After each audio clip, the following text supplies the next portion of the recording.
राधे राधे। आप सभी को जय माँ भगवती। जितने भी हमारे भारतवर्ष के सनातनी हैं सभी को अक्षय तृतीया चंदन यात्रा परशुराम जयंती की बहुत बहुत बधाई। तो 22 तारीख को अक्षय तृतीया है, तो हम अभी पंचांग लेके बैठे हैं। तो ये देखिए ये, और उसी दिन ईद भी है, तो 22 तारीख को मनाया जा रहा है इस बार। तो बताते हैं कि हमारे तरफ कैसे पूजा किया जाता है अक्षय तृतीया के दिन। तो अभी इसको कैलेंडर को साइड में रखते हैं और फिर हम आप लोग को बताते हैं। तो अभी कैमरा को हम प्रभु की तरफ कर देते हैं।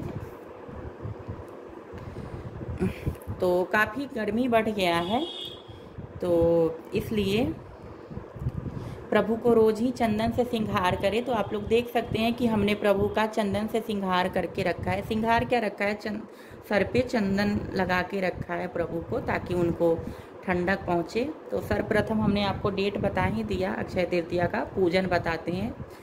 तो अक्षय तृतीया से एक दिन पहले ही अगर चाहे तो आप लोग घर का साफ़ सफाई जो भी है सो कर सकते हैं।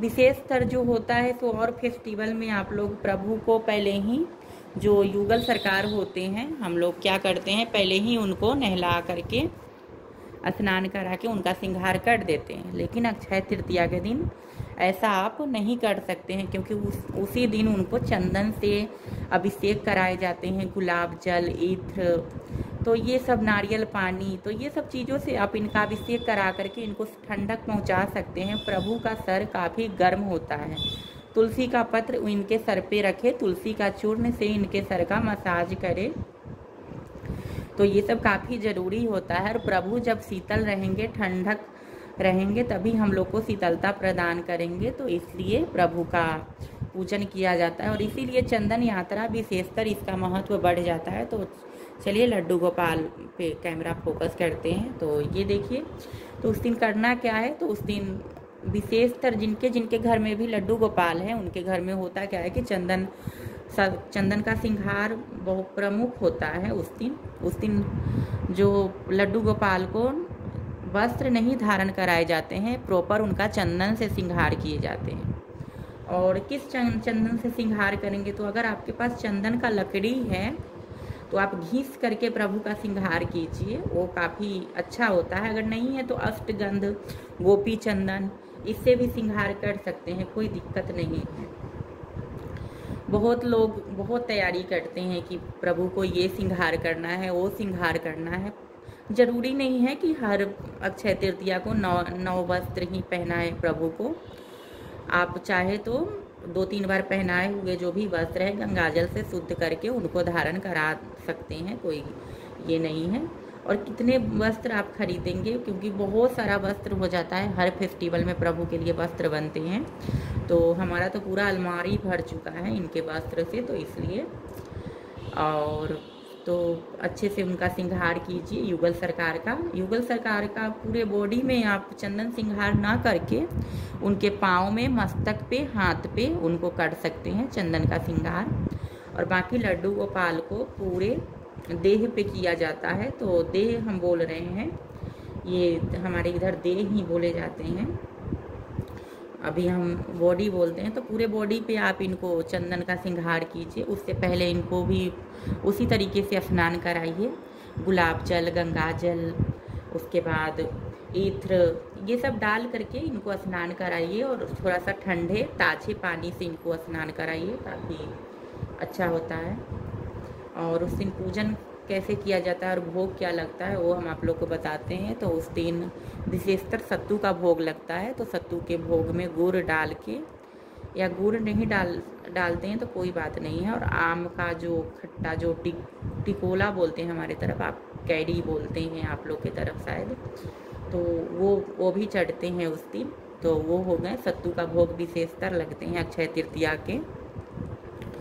तो वो हो गए। कलश का स्थापन करें, धूप दीप जलाएं और प्रभु का आवाहन करें। आवाहन तो जिनके घर में स्थापित है वो नहीं करेंगे, उनके घर में तो ऑलरेडी प्रभु बैठे हुए हैं, तो कोई दिक्कत नहीं है, सीधा पूजा आरंभ करें। और विशेषतर उस दिन सोना खरीदे जाते हैं अक्षय तृतीया के दिन। बहुत लोग समझते हैं कि धनतेरस के दिन खरीदे जाते हैं, लेकिन ऐसा नहीं है। धनतेरस के दिन स्वर्ण नहीं खरीदे जाते हैं, उस दिन आप चांदी खरीद सकते हो। जो भी ठंडक पहुंचाने वाले वस्तु है श्वेत रंग के वो खरीद सकते हो।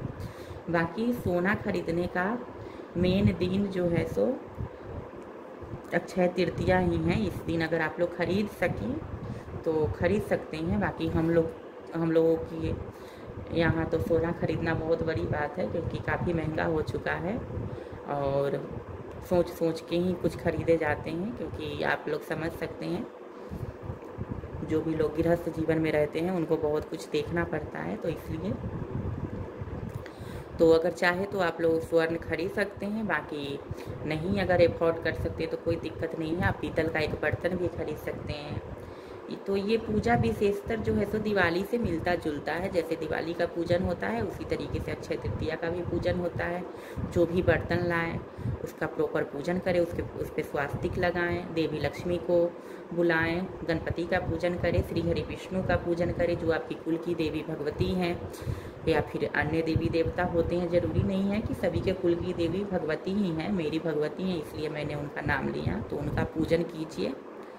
तो उनका पूजन तो रोज़ डेली वेयर में रोज़ ही होता है, लेकिन उस दिन भी विशेषतर उनका पूजन करें। तो ये हो गया। और अगर नहीं आप खरीद सकते हैं सोना चांदी या फिर पीतल का बर्तन भी नहीं खरीद सकते तो कोई दिक्कत नहीं है। जो भी आपके घर में पुश्तैनी जेवर है, जो पुश्तैनी गहने हैं, उसको गंगाजल से आप धुल करके उनका प्रॉपर पूजन करें। धुल नहीं सकते हैं तो उस पर गंगाजल छिड़क के उनका पूजन करें। विशेष उस दिन जो होता है सो स्वर्ण का पूजन करना होता है, ये नहीं कि आपको खरीदना ज़रूरी है। तो स्वर्ण का पूजन विशेष होता है उस दिन, तो उनका पूजन करें। और कभी भी जो है सो सोना चांदी अशुद्ध नहीं माने जाते, वो हमेशा शुद्ध ही होते हैं। तो इसलिए तो ये रहा हमारे यहाँ पे इसी तरीके से पूजन होता है। छोटा सा चाहे तो आप मेन गेट पे रंगोली बनाएं, 2 दिया जलाएं और तोरण लगाएं। तो ये सब अगर करना चाहे तो कर सकते हैं, बाकी कोई दिक्कत नहीं है। आप नॉर्मल सा एक चौकी लगा करके प्रभु का पूजन कर सकते हैं। तो ठीक तो हो गया। बस ये ऐसे ही हमारी तरफ जो पूजा होता है वो हमने आपको बता दिया। तो 22 तारीख को अक्षय तृतीया है, परशुराम जयंती है, चंदन यात्रा है। सभी को बहुत बहुत बधाई। जितने भी हमारे सनातनी भाई बहन हैं सभी को बहुत बहुत बधाई। हम लोग अपने फेस्टिवल को अच्छे से सेलिब्रेट करें और सभी को बताएं कि हमारा क्या क्या फेस्टिवल है, क्योंकि इस धर्म का प्रचार प्रसार करना हमारा परम अधिकार है। अगर हम लोग अपने धर्म का प्रचार प्रसार नहीं करेंगे तो दूसरा कोई नहीं आने वाला है करने। तो इसलिए जो भी सनातनी भाई बहन हैं सब लोग जागरूक होइए और अपने धर्म और निष्ठा का पालन कीजिए। जय माँ भगवती। फिर मिलते हैं अगले वीडियो में।